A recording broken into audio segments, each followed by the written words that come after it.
Friends, let me just say a couple things before we administer the sacrament here to little Owen. Okay, what's going on here? If you're unfamiliar with why we baptize babies, a couple things to keep in mind. Number one, this is not a baby dedication. You will search in vain in the Old and New Testaments to find a baby dedication. What you find is a covenant. Okay, over and over again, God says, I deal with my people by covenants. And every single covenant in the Bible that God makes with man, children are included. Every one of them. From Adam to Noah to Abraham to Samuel to Moses, on to the New Testament. Which is why at Pentecost, when Peter is preaching to the crowds, he says the promise is for you, for your children, and for those who are far off. Which is exactly the same three categories that God gave to Abraham in Genesis 17 and verse 7. Abraham, circumcise your kids, and those in your household, and the stranger within your gates. Okay? So children have always been included.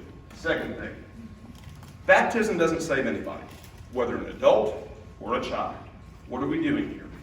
We are marking out Owen as separate and different from the world, which is what circumcision did in the Old Testament. That's what baptism does in the New Testament.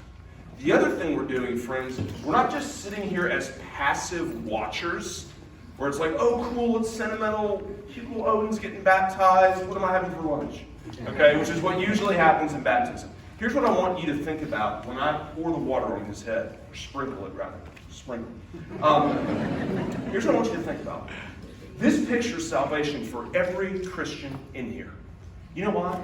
Because Owen can't do anything to earn his salvation.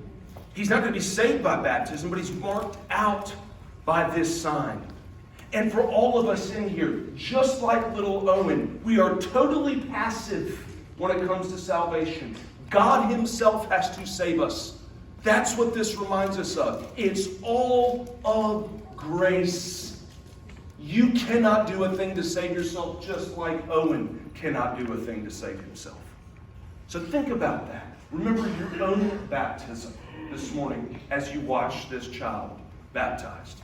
Now, I'm going to ask them some questions.